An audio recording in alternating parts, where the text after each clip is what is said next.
बिस्मिल्लाहिर्रहमानिर्रहीम। अस्सलाम वालेकुम नाज़रीन। स्टोरी कॉर्नर कहानी घर में आपको खुशामदीद कहा जाता है और आज मैं आपको एक अंधी लड़की और नाग राजा की कहानी का पार्ट 2 सुनाने वाली हूँ। कहानी स्टार्ट करने से पहले अगर आप मेरे चैनल पर न्यू हैं तो जल्दी से मेरे चैनल को सब्सक्राइब कर लें ताकि दिलचस्प वाक़यात और कहानियाँ आपको सुनने को मिल सके। तो चलिए कहानी स्टार्ट करते हैं। फिर वो नौजवान उससे कहने लगा कि नहीं, वो इस जगह पर तन्हा ही रहता है, ना ही किसी की मौजूदगी उससे बर्दाश्त होती है, इसीलिए क्योंकि वो तन्हाई पसंद है। रिमशा मज़ीद सवालात पूछने की हिम्मत ना कर पाई थी, इसलिए खामोशी से उसके साथ चलती रही। अब वो पूरी की पूरी उस नौजवान के रहमो करम पर थी। जहाँ पर वो उसे लेकर जा रहा था वो चुपचाप चले जा रही थी। नौजवान की नीली आंखें उस रात के अंधेरे में भी चमक रही थी। वो इस मासूम अंधी लड़की की खूबसूरती देखकर हैरान था। उसकी मासूमियत बताती थी कि उसे अपनी शक्ल के बारे में भी इल्म ना था और ना ही कभी किसी ने उसे बताया होगा कि उसकी खूबसूरती किसी भी इंसान का दिल मोह सकती है। फिर वो उसे लेकर एक पुराने गेस्ट हाउस में दाखिल हो गया। रिमशा यहाँ आकर काफ़ी बेहतर महसूस कर रही थी क्योंकि यहाँ पर ठंडी हवा के झोंके भी ना आ रहे थे। सर्दी से बचने के लिए ये एक महफूज जगह थी कि वो नौजवान कहने लगा, यही मेरा घर है, सालों से मैं यही रहता हूँ। उसने पलंग पर रिमशा को बिठाया तो वो काफ़ी बेहतर महसूस करने लगी। घबराहट भी हो रही थी कि कहीं वो कोई गलत इंसान ना हो। उसने मजबूरी में उस पर भरोसा किया था, कहीं वो उसकी मजबूरी का गलत फ़ायदा तो नहीं उठा रहा। चचा ने उसे दिन के वक्त यहाँ छोड़ा था और अब आधी रात से भी ज़्यादा बीत चुकी थी। उसे भूख ने भी सता रखा था, लेकिन वो उस नौजवान से कुछ मांगकर शर्मिंदा ना होना चाहती थी, इसीलिए खामोशी से बैठी रही। उसकी ये सोच हवास उड़ाई जा रही थी कि उसके चचा ने सिर्फ जायदाद की खातिर उसे जंगली जानवरों के हवाले कर दिया था। अगर वो अपने मुंह से रिमशा से जायदाद मांगते तो वो सारी की सारी दौलत उनके हवाले कर देती, लेकिन अपनी ज़िंदगी के बारे में उनकी सोच ने उसे दिल पर चोट पहुंचाई थी। अचानक ही उसके नथनों से लजीज खानों की खुशबू टकराई थी। वो हैरान थी, भला इस जंगल नुमा इलाके में ये लजीज खाना कहाँ से आ सकता था। तभी तो मेहरबान नौजवान उसे कहने लगा, मैं जानता हूँ कि आपको भूख लग रही होगी, इसीलिए ये खाना लेकर आया हूँ। भूख से तो उसका कलेजा निकलने को हो रहा था, लेकिन अभी तक वो उसे बर्दाश्त करके बैठी थी। उसकी इस कदर मेहरबानी पर वो शर्मिंदा सी हो गई। फिर खाना खाकर यूं बेखबर सोई। ना जाने क्या वक्त था जब उसकी आंख खुली। कोई है, वो घबराई हुई सी आवाजें लगा रही थी। रात वाली मेहरबान आवाज सुनकर मुतमईन होना चाहती थी कि उसके आसपास कोई मौजूद है। फिर वो पलंग से उतरकर खड़ी हुई और आहिस्ता आहिस्ता फर्श को महसूस करती बाहर की जानिब बढ़ने लगी। वो दरवाजे की तलाश में थी, मगर उसे कहीं भी दरवाज़ा महसूस नहीं हो रहा था। इधर उधर हाथ लगाने के बावजूद वो मायूस होकर एक सोफे पर बैठ गई थी और खामोशी से इंतजार करने लगी थी कि कब वो मेहरबान इंसान फिर से उस घर में दाखिल होगा। वो बहुत घबराई हुई थी। अब उसने मुकम्मल तरह से उस पर भरोसा कर लिया था, क्योंकि वो जान चुकी थी कि जब काली स्याह रात में उस लड़के ने उसे कुछ भी नहीं किया था तो फिर दिन के उजाले में वो किस तरह से उसको दागदार कर सकता था। उसे यकीन हो गया था कि ये मेहरबान लड़का बहुत अच्छे दिल का मालिक है। वो सहमी हुई उस सोफे पर बैठी हुई थी और अपनी चादर को इर्द गिर्द समेटने में मसरूफ थी। तभी उस लड़के ने उसके सामने एक ट्रे रखी, जिसे महसूस करते हुए वो समझ चुकी थी कि ये गर्म भाप के उठते हुए धुएं चाय के ही हैं। उसे इस वक्त चाय की शदीद तलब हो रही थी, मगर वो खामोशी से बैठी थी। तभी खामोशी टूटी और उस लड़के ने उसे हाथ में चाय पकड़ाई। बाहर तेज हवा का शोर सुनाई दे रहा था। अब वो चाय के सिप ले रही थी। कुछ ही देर में उसने वो सारी चाय खत्म कर ली। उस लड़के ने उसको बोला कि आपको किसी भी चीज़ की ज़रूरत हो तो आप मुझे बता सकती हैं। तो वो उनसे कहने लगी कि मेरी ज़िंदगी ने मुझे इतने धोखे दिए हैं कि मुझे अब किसी चीज़ की भी तलब बाकी नहीं रही। मुझे अपनों ने ही बर्बाद कर दिया है, तो मैं किसी और से क्या मांगू। वो कहने लगा, वक्त हर चीज़ का मरहम होता है, आप परेशान ना हो सकता है इसी में आपकी भलाई हो। आपको शुक्र अदा करना चाहिए कि आप अभी तक जिंदा सलामत हैं। फिर रिमशा कहने लगी कि हाँ, ये बात भी ठीक है कि उन्होंने मेरी जान बख्श दी। अगर वो मुझे ख़त्म कर देते तो मैं खामोशी से जान से चली जाती, मगर शुक्र है कि मैं अभी तक जिंदा हूँ और ऐसी ज़िंदगी का अब मुझे करना भी क्या है। फिर रिमशा उस लड़के से कहने लगी कि क्या नमाज का टाइम निकल चुका है। उस लड़के ने कहा कि हाँ, सुबह के 9 बज रहे हैं। आप गहरी नींद सो रही थी, इसीलिए मैंने आपको उठाना मुनासिब नहीं समझा। तो वो कहने लगी कि शायद मैं बहुत वक्त से जाग रही थी, इसीलिए मुझे सोते हुए पता भी ना लगा कि मैं कितनी देर तक सोती रही। फिर वो लड़का उससे कहने लगा कि अब आपका क्या इरादा है, क्या आपको अपने रिश्तेदारों की तरफ जाना है कि मुझे नहीं मालूम कि अब मैं उनके जहरीले उगलने वाले लहजे कैसे बर्दाश्त कर सकूंगी। मैं किस तरह से उनके पास जाऊं। मेरी फुप्पो यहाँ से बहुत दूर रहती थी, मैं कभी भी उनकी तरफ नहीं गई, हमेशा वही मिलने आती थी, मगर मुझे उनके घर का कुछ अता पता मालूम नहीं। उसके बाद रिमशा की आंखों से हजारों कतार आंसू बहने लगे, जिस पर वो लड़का बहुत घबरा गया और रिमशा की मिन्नतें करने लगा कि प्लीज खुदा के लिए आप रोए नहीं, आपके चेहरे पर ये आंसू अच्छे नहीं लगते। कुछ ही देर में बाहर शोर महसूस हुआ, जिस पर रिमशा बहुत घबरा गई और वो उससे कहने लगी ये कैसी आवाज़ें हैं, मगर कोई भी रिमशा को जवाब देने के लिए वहाँ पर मौजूद नहीं था। ये आवाज़ें बढ़ती जा रही थी, ये आवाज़ ऐसी थी जैसे तेज़ हवा का शोर हो। फिर रिमशा उठ खड़ी हुई, वो बहुत घबराने लगी कि कहीं कोई चीज़ उसे नुकसान ना पहुंचा दे। जहाँ से ठंडी हवा आती हुई महसूस हो रही थी, रिमशा उस सिमत जाने लगी। ये उस गेस्ट हाउस का दाखिली दरवाज़ा था। जब रिमशा ने कुछ कदम आगे बढ़ाए तो उसे मालूम हुआ कि बाहर तेज बारिश हो रही थी। रिमशा ने अपने हाथ आगे बढ़ाए और चेहरे को आसमान की तरफ कर दिया। अब वो इन गिरती हुई बूंदों को महसूस करने लगी जो उसे गीला कर रही थी। उसका सारा वजूद ठंडा पड़ चुका था। फिर वो यकदम चौंक कर पीछे हटे कि उसके पास तो पहनने के लिए दूसरे कपड़े भी नहीं हैं। अब वो आहिस्ता आहिस्ता कदम बढ़ाती अंदर की तरफ आई और खुद को अपनी चादर के साथ साफ करने लगी।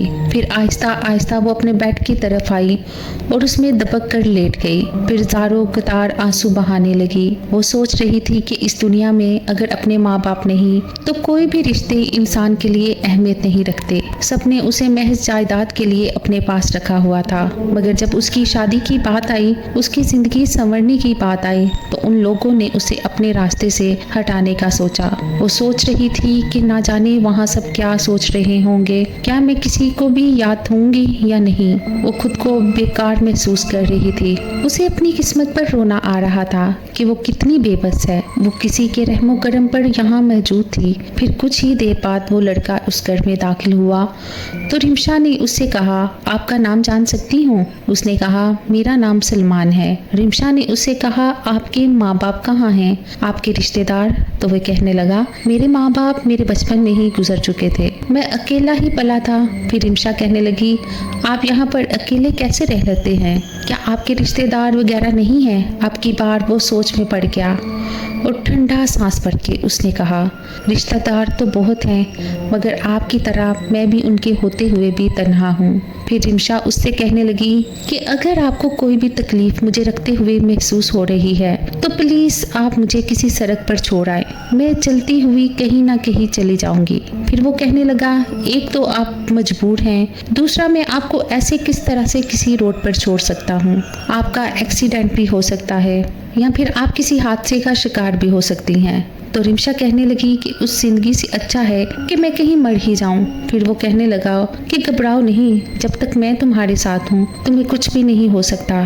तो रिमशा कहने लगी कि आखिर कब तक? फिर सलमान कहने लगा, जब तक आप चाहो यहाँ रह सकती हो। फिर सलमान ने एक ठंडी आह पड़ी और कहने लगा, मैं सिर्फ 4 माह का था जब मेरी माँ एक मर्ज में मुब्तला हो गई तो उनको एक फ़कीर का पता बताया गया जो एक कॉलोनी में रहता था। हमारे पास रुपए पैसे की कोई भी कमी नहीं थी। फिर मेरे माँ बाप दोनों ने अपना बोरिया बिस्तर उठाया और मुझे लेकर उस कॉलोनी में शिफ्ट हो गए। ये फ़कीर कोई आम फ़कीर नहीं था, उसका बहुत बड़ा आस्थाना था जहाँ से लोग अपनी अपनी मजबूरियाँ बयान करके उनका हल निकलवाया करते थे। फिर मेरी माँ भी मजबूर थी क्योंकि उनका मर्ज ही ऐसा था, जब रात होती तो उनका सांस फूलने लगता था और वो बहुत तकलीफ का सामना करती। तभी मेरी माँ को किसी ने उस फकीर का बताया था कि ये बहुत अच्छा दम करता है और कुछ दवाई वगैरह भी बना कर देता है। तो मेरी माँ उससे इलाज करवाने की घर से उस कॉलोनी में शिफ्ट हो गई।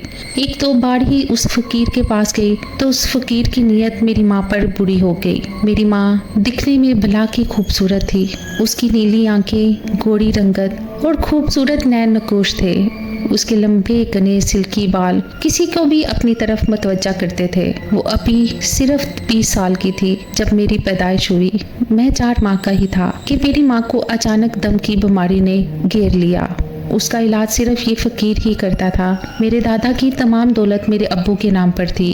ना जाने अम्मा पर किसी ने कोई जादू वगैरह करवाया था जिससे वो इस कदर शदीद बीमार थी कि ठीक होने का नाम ही ना ले रही थी। फिर 3 बार उस फकीर के पास चक्कर लगाए तो उस फकीर ने अम्मा पर अपनी शैतानी चाल चली और अम्मा ने उसे धक्का दिया तो वो बुरी तरह से जख्मी हो गया। फिर अम्मा मुझे उठाकर अब्बा के साथ एक पहाड़ी वाले इलाके में आकर छुप कर रहने लगी। हमारी जिंदगी बहुत तंग हो गई थी क्योंकि उस फकीर के आदमी अम्मा अब्बा को जगह जगह ढूंढ रहे थे ताकि उनकी जान लेकर उनको खत्म कर सके।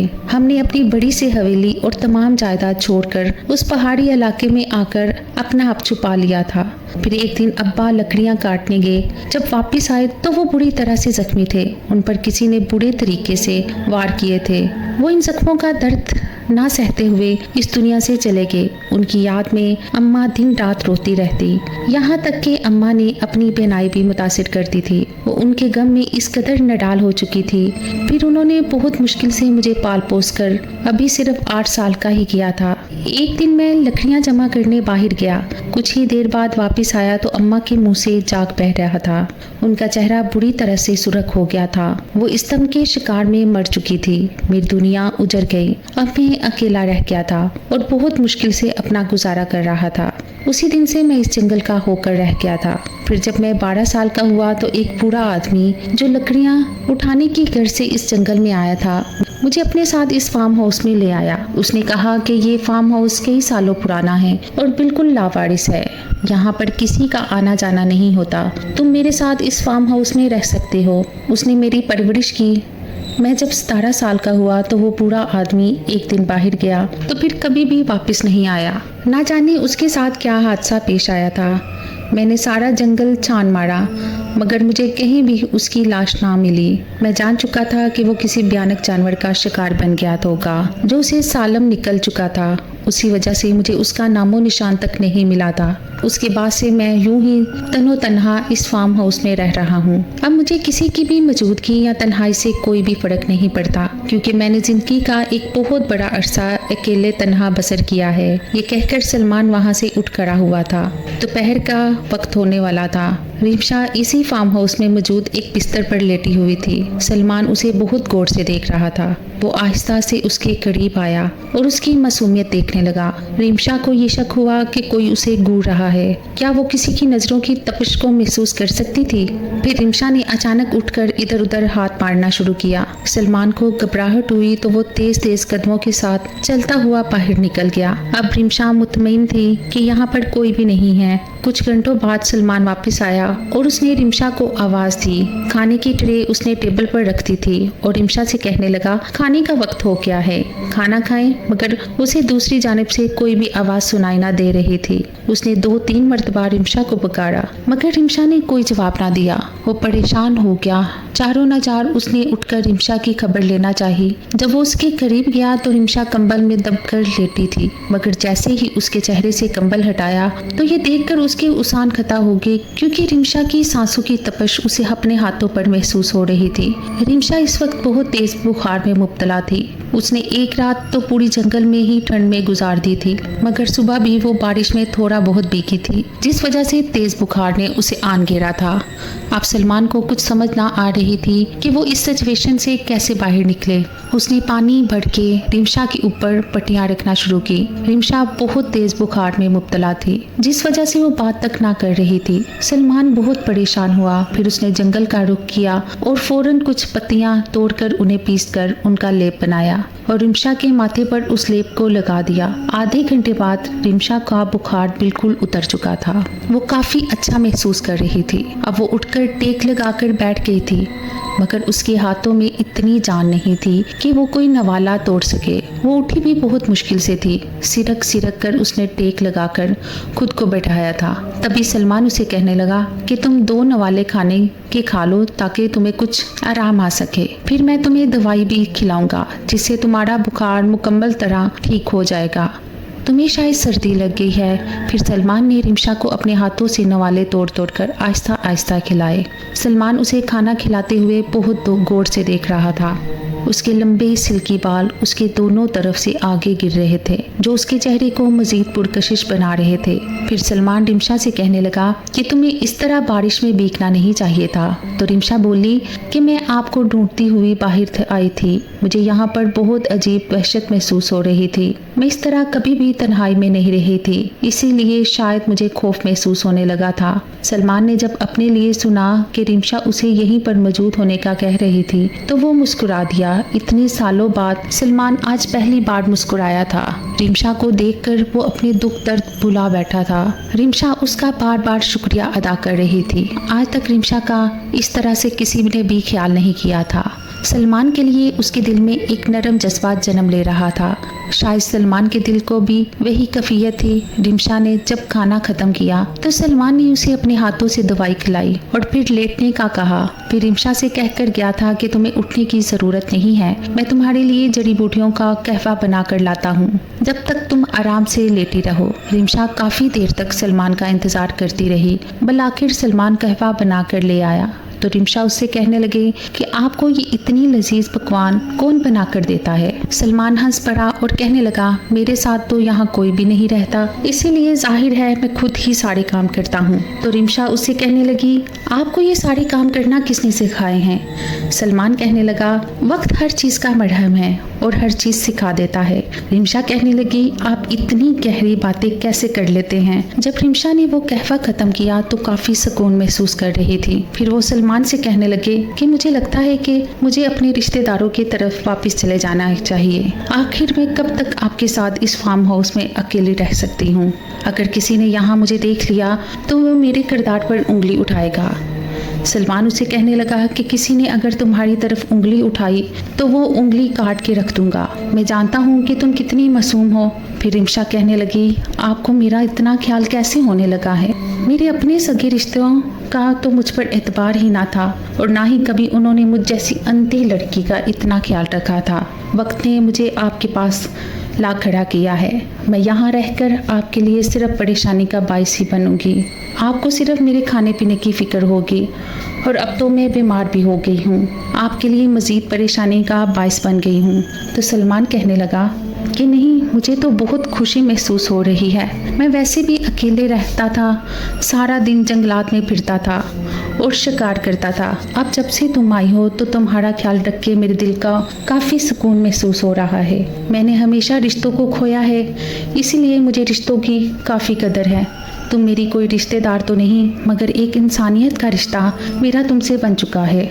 फिर सलमान कहने लगा मैं तुम्हें तुम्हारा हक दिलवा के रहूँगा, तुम्हें फ़िक्र करने की ज़रूरत नहीं है। मैं तुम्हारे रिश्तेदारों को इतनी आसानी से तुम्हारा हक निगलने नहीं दूंगा, चाहे मुझे उनकी हलक में उंगली डालकर ही तो तुम्हारा हक क्यों ना छीनना पड़े। तो रिमशा कहने लगी कि मैं उनके लिए कोई भी अहमियत नहीं रखती। मैं चाहती हूँ कि जिस तरह उन्होंने मुझे अपनी ज़िंदगी से दूर किया है उसी तरह मैं दूर ही रहूँ। तो सलमान कहने लगा तुम्हें इस तरह नहीं करना चाहिए, वो तुम्हारा हक है, तुम्हें ज़रूर मिलेगा। मैं तुम्हें तुम्हारा हक दिलाऊंगा। तुम्हें अब परेशान होने की ज़रूरत नहीं है। कल ही हम शहर के लिए रवाना हो जाएंगे। जहाँ तुम मुझे मिली थी वहाँ एक ही सड़क आती है, हम वहाँ से वापस जाएंगे। अगली सुबह रिमशा को सलमान ने तैयार होने का कहा। रिमशा अब तैयार होकर बिल्कुल कोई हूट नज़र आ रही थी। वो सादगी में भी इतनी मासूम लग रही थी कि बनाव संगार वाली लड़कियां भी उसके सामने कोई अहमियत ना रखती थी। उसके साथ सलमान जो नीली आंखों वाला था और सफ़ेद रंगत कुशादा चेहरा उसके साथ खूब जच रहा था। फिर सलमान ने उसका हाथ पकड़ा और उसे बाहर ले आया। मौसम काफ़ी ठंडा हो रहा था, चारों तरफ हवाएं चल रही थी। इस हवा में रिमशा काफ़ी घबरा रही थी। सलमान ने उसे तसल्ली दी कि तुम्हें घबराने की ज़रूरत नहीं है, मैं तुम्हारे साथ हूँ, तुम्हें किसी भी वक्त मेरी ज़रूरत पड़े तो तुम बस आंखें बंद करके मुझे याद कर लेना, मैं तुम्हारे सामने हाजिर हो जाऊंगा। रिमशा ने कहा, अच्छा तुम कोई जिनज़ादे हो जो याद करने से हाजिर हो जाओगे? तुम्हें भला किस तरह से महसूस होगा कि मैं तुम्हें याद कर रही हूँ? तो सलमान कहने लगा, तुम आजमा कर देख लेना, मैं अपनी बातों का पक्का हूँ। मैंने ज़िंदगी में कभी झूठ नहीं बोला और ना कभी मुझे ज़रूरत पड़ी है। फिर वो दोनों आहिस्ता आहिस्ता चलते हुए सड़क पार कर रहे थे। कुछ ही देर बाद एक बस वहाँ पर रुकी। सलमान रिमशा को इस बस में बैठाया, फिर रिमशा से उसके शहर का नाम पूछा। रिमशा ने उसे अपने शहर का नाम बताया। काफ़ी देर सफ़र करने के बाद वो लोग वहाँ पहुँच गए थे। रिमशा ने भी वहाँ उतरकर एक ठंडा सांस खारिज किया, फिर कहने लगी कि मुझे मालूम हो रहा है कि यही मेरा शहर है। फिर सलमान ने रिमशा की मदद से उसके मोहल्ले और गली वगैरह का पता मालूम किया। बल आखिर उन्होंने एक गेट के सामने बाहर आकर एक घंटी बजाई। कुछ देर तक वो दोनों बाहर ही खड़े रहे, घर से कोई भी ना निकला। बल आखिर उसकी चच्ची ने आकर दरवाज़ा खोला। रिमशा को अपने सामने देखकर उसके उसान खता हो चुके थे। वो फ़ौरन रिमशा से कहने लगी कि आ गई हो मुंह काला करवा के, ये आदमी कौन है तुम्हारे साथ? तो सलमान कहने लगा, खबरदार अगर रिमशा के लिए एक भी लफ्ज़ बोला तो। रिमशा सलमान को रोकने लगी कि आप कुछ भी मत बोलें, ये हमारा आपसी मामला है। तो सलमान खामोश हो गया। तब उसकी चची उसे कहने लगी, जहाँ से आई हो फ़ौरन वहाँ चली जाओ, हम इस बदनामी के धब्बे को अपने सर पर नहीं थोप सकते। ना जाने कितनी रातें तुम बाहर रही हो और किस किस के साथ अपनी रातें गुजारी हैं। अब हम तुम्हें हरगिज़ अपने घर में नहीं रख सकते। तो रिमशा बोली कि चची आप भूल रही हैं कि ये घर आधा मेरा भी है। तो उसकी चची बरस पड़ी, अच्छा अब तो हमें याद दिलाएगी कि ये घर तेरा है। हमने जो ज़िंदगी भर तुम्हें पाला पोसा, तुम्हारी खिदमत की, अपने साथ रखा, वो सब तुम भूल गई हो। तो रिमशा कहने लगी, चच्ची आपने मुझे रखकर मुझ पर कोई एहसान नहीं किया। मेरे बाबा का कारोबार सारा आपके हवाले है। अगर उनमें से आपने 2 वक्त का खाना मुझे दे दिया तो मुझ पर कोई एहसान नहीं किया। आप पीछे हटें, मुझे अंदर आने दें। मगर उसकी चच्ची तो किसी सूरत ये मानने को तैयार नहीं थी। वो रिमशा को हाथ से धक्का देने लगी। रिमशा गिरते गिरते बची। जब सलमान ने उसे थाम लिया, उसकी चच्ची कहने लगी कि चली जा अपने आशिक के साथ जिसके साथ यहाँ आई है। रिमशा रोने लगी थी। जब चच्ची आप मुझ पर इल्ज़ाम तराशी कर रही हैं, ये मेरा कोई आशिक नहीं है, उसने तो मेरी सिर्फ मदद की है। मगर उसकी चच्ची किसी सूरत ये बात मानने को तैयार नहीं थी कि रिमशा एक कदम भी इस घर में अंदर दाखिल करे। वो ज़ोर से दरवाज़ा बंद करने लगी। तभी सलमान ने आगे बढ़कर उस दरवाजे को ज़ोर देकर खोला और रिमशा को अंदर ले आया। उसकी चच्ची ने शोर मचाना शुरू किया कि ये इस लड़के के साथ भाग गई थी और अब मुंह काला करवा के वापस आ गई है।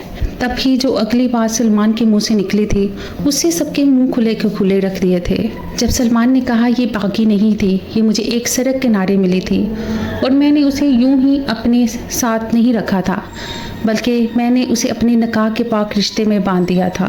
तब उसकी चच्ची रोने पीटने लगी और कहने लगी कि हमें तुमसे ये उम्मीद नहीं थी। रिमशा अब की बार लाजवाब होकर रह गई थी। सलमान ने बाहिफाजत रिमशा को उसके कमरे में पहुंचा दिया था। अब सलमान ने सबके सामने ये बोल दिया था कि रिमशा ने उसके साथ निकाह किया है। रिमशा भी इस बात पर खामोश थी, क्योंकि एक तो वो नाबीना थी, दूसरा वो बिल्कुल बेबस थी। जब वो दोनों कमरे में आए तो रिमशा ने सलमान से कहा, आपने मुझ पर बहुत बड़ा एहसान कर दिया है, वरना तो चच्ची मुझे इस घर में कदम रखने की भी इजाज़त नहीं दे रही थी। तो सलमान उसे कहने लगा, अभी ये वक्त इन सब बातों का नहीं है। तो रिमशा उससे कहने लगी, अगर आप इस वक्त यहाँ से चले गए तो मैं सबको क्या जवाब दूंगी? तो सलमान कहने लगा, तुम्हें फ़िक्र करने की ज़रूरत नहीं है, तुम्हें जब भी किसी चीज़ की ज़रूरत होगी मैं तुम्हारे सामने हाजिर हो जाऊंगा। सलमान ये कहकर उस घर से चला गया था। उसकी चची ने देखा कि सलमान अब यहाँ से जा चुका है, तो वो रिमशा के पास आई और उसे खूब सुनाने लगी। रिमशा ने कहा कि चची चचा ने मेरे साथ बहुत गलत किया था, मुझे इस तरह जंगल में छोड़ आए थे। अगर सलमान मुझे वहाँ ना बचाता तो मैं किसी जानवर के हाथों शिकार बन जाती। उसकी चची कहने लगी कि हम तो समझे थे हमने उस मुसीबत से जान छुड़वा ली है, मगर ये तो ढीठ है, ना मरती है ना हमारी जान छोड़ती है। रिमशा ये बात सुनकर आंसू बहाने लगी, मगर फिर उसे सलमान की एक बात याद आई। जब उसने उससे कहा था, तुम्हें बिल्कुल भी कमज़ोर नहीं पड़ना, मैं हर कदम में तुम्हारा साथ निभाऊंगा। तुम्हें घबराने की बिल्कुल भी ज़रूरत नहीं है। तभी रिमशा ने अपने आंसू साफ किए। फिर उसकी चच्ची कहने लगी, आने दो तुम्हारे चचा को, आज ही दूध का दूध और पानी का पानी कर दूंगी। मैं इस घर में तुम्हारे साथ अब मज़ीद नहीं रह सकती। तो रिमशा कहने लगी, आपकी मर्जी है, आप यहाँ से जा सकते हैं। फिर उसकी चच्ची की बेटियां भी रिमशा पर खूब बरस पड़ी थीं। उन्हें अपने सामने एक सांप रेंगता हुआ महसूस हुआ जो सीधा उसकी चच्ची के पैर पर चढ़ रहा था। उसने बहुत ज़्यादा चीखें मारी